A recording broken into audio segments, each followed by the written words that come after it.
Daw na buntag sa tanan. Ato anay palakpakan ang Ginoo, daygon pasalamatan nato ang Dios. Palihog pakigreet sa matagusa og maradyaw na buntag. Iambo sab nato ang mga kaigsunan nato dito labi na sa Luzon nga naigo sa dakong baha. Akong giuluhan ang akong wali about the miracle of the multiplication.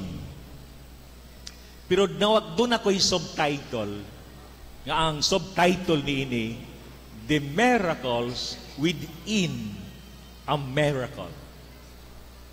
Dili nato wadon nga usagayud ka milagro ang gihimo ni Jesus sa pagpakaon sa 5,000 gikan sa pila ka pan, 5, pila ka isda, 2. Unya 5,000. Unya may nasalin pa nga 12 ka bukag. Milagro yun gihimo ni Jesus. Pero ato anay pangutana, uno makay kalainan sa milagro og misteryo.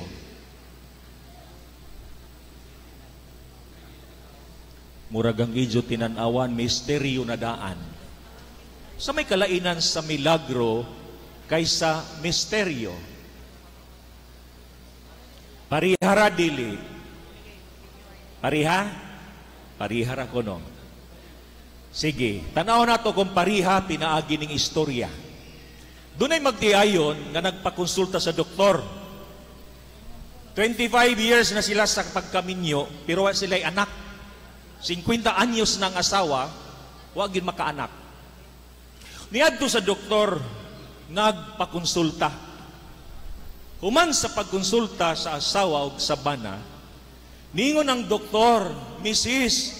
Milagro, 50 anyos na ka, buntis ka karon. Praise the Lord, Dok, ay salamat. Ug ningon ang doktor sa bana, Misteryo, kay baog ka, di ka makaanak, pero nagbuntis ang imong asawa. Mao nay misteryo. Kay giun sa pagbuntis sa asawa, nga di man makaanak ang bana. Mao nga kung dunay nagbuntis nga dili sa bana, maunay misteryo. Pero dili kini mao ang akong gipasabot. The miracles within a miracle. Dunay mga pipilang nga mga milagro nga nahitabo gawas sa pagpadaghan ni Jesus sa pan. Una, the miracle of never give up. Nganuman, makaingon ko, that this is a miracle. Di ba si Felipe, giingnan siya ni Jesus, asa man kita makapalit ni ini nga daghang mga tao. Si Felipe para niya, imposible Lord. Kung pwede pa, paulian na lang ning mga tao.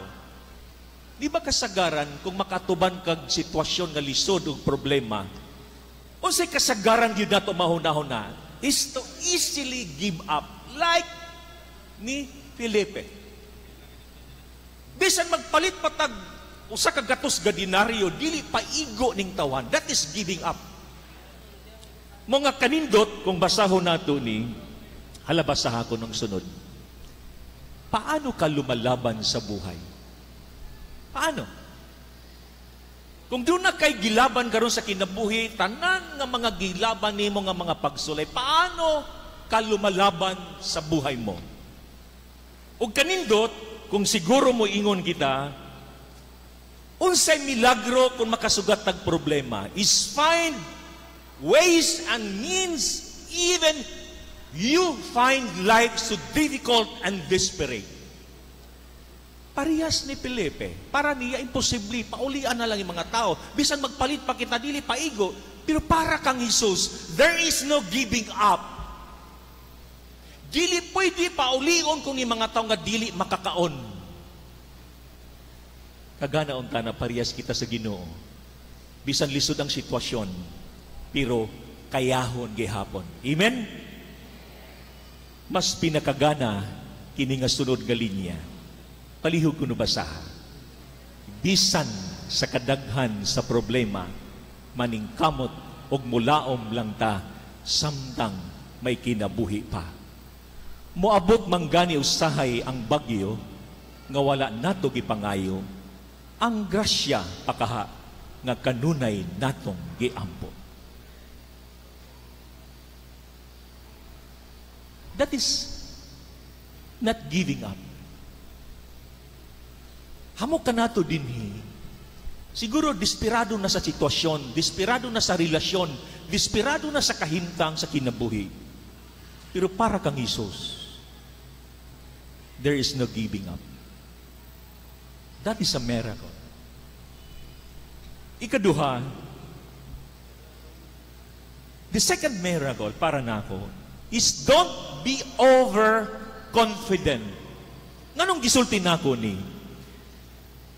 Mangutana ko ninyo, kung wala ang pan sa bata nga 5 o 2 ka isda, mahimo ba gihapon ni Jesus ang milagro dili? Uy, way ni tubag. Mahimo ni Jesus dili? Mahimo. Pero nganong gihimo ni Jesus gihapon pagkuha ang 5 ka pan og 2 ka isda? That is a sign of humility. Nga walay gitawag nato sobra kahambog. Mo bitaw bawal ang mayabang, bawal ang MSBS. Usay MSBS is mayabang at sobrang bilib sa sarili. Mao nay mga kuyaw na mga tao. Nga di na sila magkinahanglan. Pero tanawa si Jesus. Bisan mahimo niya kay gamhanan siya nga wala na tong 5 ka pan og 2 ka isda, pero gigamit gihapon niya. Wow. That is humility. Dili over. Sige, pakilaong sa imo tapad. Aran rakaw ka-over. Sige, ingna. Lingi ka. Over rakaw karadyaw. Di ba? Mao man niyang mga kulba ng mga tao na itong mga kaiban. Ug mao niyang delikado kung jaon ini sa ato simbahan. Nga para nila sila ra. Ako ni ipasabot na dyan. Pero hinumdumi, when you have problems, let us be humble enough to seek the help of others. Pwede ba, bisan kaya mo, magpatabang ta? Pwede ba, bisan jaon na sa imo ang tanan? Please be humble enough to seek help from others and be compassionate when they need your help. Nga panahon nga ikaw na po'y nanginahanglan o sila mo'y nanginahanglan nimo, sila nga nanginahanglan nimo, palihog, ayaw kalimot nila sa pagtama. Kaya nga naman, panahon nga ikaw nagkinahanglan, dunay mga tao nga mitabang nimo. That is humility. That is not overconfidence. Dili hambugero. We need one another. Kulbaan ko ning 9:30 nga misa, kay arang manimba. Pag makatanaw gani ko nga gamay ray LA, ingon ko pastilan. Kun uini mahuman, nga arang man kahamok. Gani ang mga altar servers, akong nagilangan, palihog, kwa inadaan ang mga bangko, kay sigurado ini, nga hamok na sa magtindog sa gawas. We need one another. Third miracle, unsa ang ikatulong milagro, is shared responsibility. Gisulo ba ni Jesus kuman siya nagmilagro? Iyang gipangutana si Felipe, og niingon si Andres, dunay bata nga 5 ka pan. That is shared responsibility. Nga wala nimo suluha ang tanan, bisan kaya mo. Share. Give opportunity sa abang mga tao. Basaha daw kini ng linya. Pwede ba basaha na? Acknowledge other people and give them opportunity to share and to serve. Mga tatay nanay, pwede ba adyaw anaran idyo mga anak sa kahayahay? Tudloi sa paghago. Tudloy sa pagtrabaho. Kay nga naman, kulba sa mga bata karon nga naanad sa kahayahay. Tungod kay dunay mga ginikanan, spoon feed nilang ilang anak. Doy dong, ayaw paghugas kay madaot ani mo alima. Madaot ang alima. Akura kay kapinangga taka. Uy, mga tatay nanay. Uy, tatay nanay. Tudloy bisan sa pag-antos ang inyo anak. Para mahibayo sila unoy kalisod. That is shared responsibility. Nasabtan ba ini? I hope, inom to me, happiness begins when selfishness ends. Kung kita tanan, puros magtinabangay o magkinatagay, malipajon tatanan. Amen? Palakpakan nato ini. So sa pamilya man, sa simbahan man, o bisan hain man, hinumdumi, shared responsibility, it means, let's find a solution together. Tanawa ang problema sa magtiayon. Kung magtinabangay ka dyan ang bana asawa, kaya ra. Pero kung ang asawa ra, kung ang bana ra amoy magproblema, impas, mamatay kag dali. Sige, sa mga magtiadyon, lingi ang imo bana. Lang kung di ko nimo tabangan, mamatay kog dali. Sige, ingna. Umay tubag sa bana, amoy ako tag-ampo, mga mapatay nakaw. Let's find a solution together. Katapusang milagro, nga kanunay nato makita sa Ebanghelyo, the miracle of leftovers.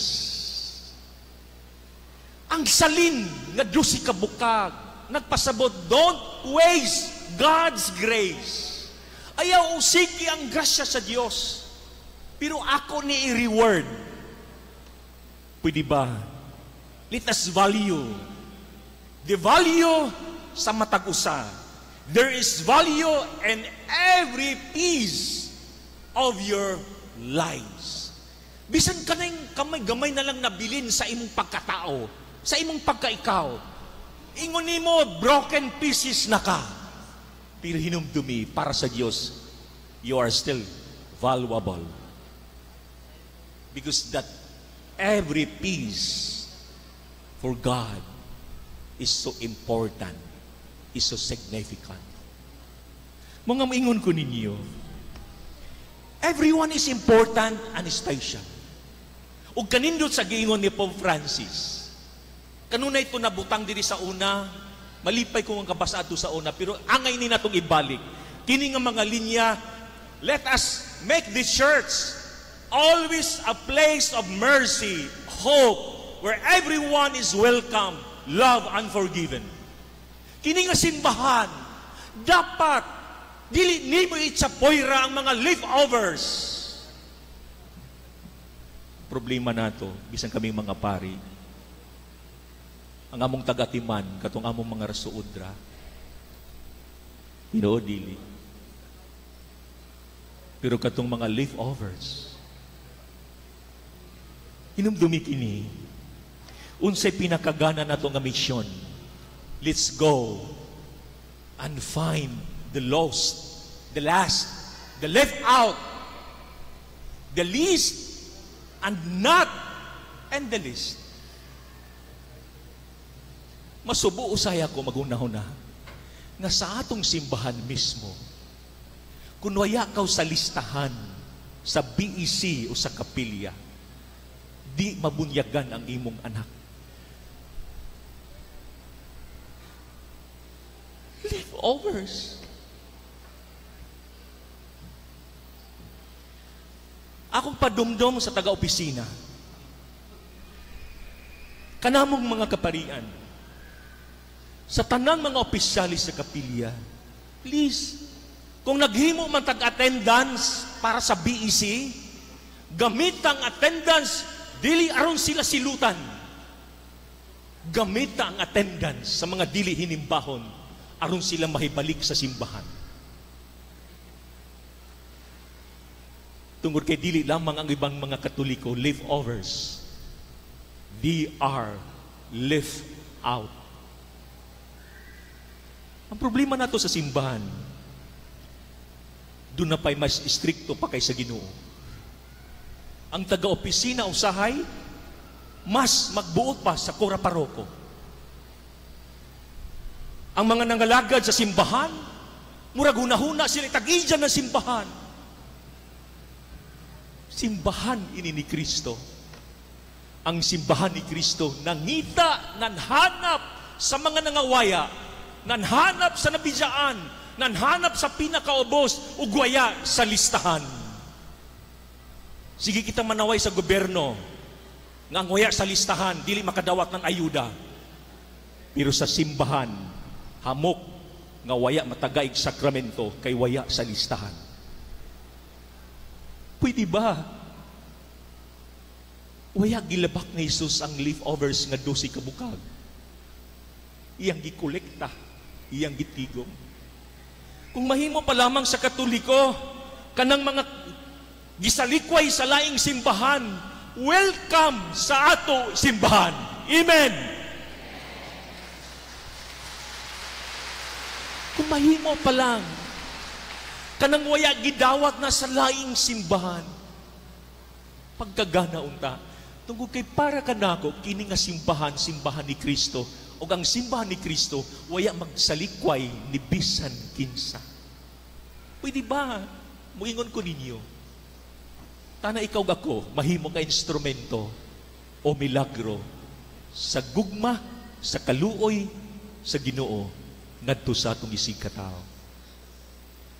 Pahinumdom sa taga-opisina, pahinumdom kanamong mga kora, pahinumdom sa tanang mga alagad, MBG, collectors, LA, tanan, katikista, opisyal sa kapilya, BEC, dili ni imo simbahan, simbahan ni Kristo ni. Be an instrument or a channel of God's love, of God's grace. Palakpakan nato kining nga simbahan ni Kristo. Kitang tanan magpadayag sa tong pagduo, nagato ako sa Dios.